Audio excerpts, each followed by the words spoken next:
Helicopter হত্যাকাণ্ডের detail হাতে আসিছে। হেলিকপ্টারে উঠেছিলেন যারা, তারা ভাবতেছেন ফাঁকা আওয়াজ দিতেছি, পিনাকি ফাঁকা আওয়াজ দেয় না। স্যাম্পল দেবো, দিচ্ছি।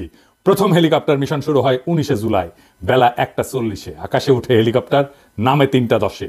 কমান্ডিং অফিসারের নাম লেফটেন্যান্ট কর্নেল টা টা টা টা টা টা টা। এটা আবার কি? যে আসিল সে ঠিকই বুঝিছে, তাই না? মুনিম ফেরদৌস ভালো আছেন? আন্নে সহ মোট 4 জন আছিলেন। একজন সিনিয়র ওয়ারেন্ট অফিসার, একজন সার্জেন্ট, একজন কর্পোরাল। নাম কইলাম না। কি কি খরচা করেছিলেন? অন্যান্য কিছুর সাথে সাউন্ড গ্রেনেড খরচা করেছিলেন 25টা। 1.5 ঘন্টার ফ্লাইটে শুধু সাউন্ড গ্রেনেড মারিছিলেন 25টা। বিশ্বাস হচ্ছে এবার? আমরা কাজটা করে ফেলেছি। লেফটেন্যান্ট কর্নেল মুনিম ফেরদৌস পাতলা পায়খানা ছুটে গেছে না? আরে বেচারা, ওয়াকার সাহেবের পাও ধরে বসে থেকে লাভ নাই। পাশার দান এক সময় উল্টায় যায়, মজলুম ক্ষমতা পায়।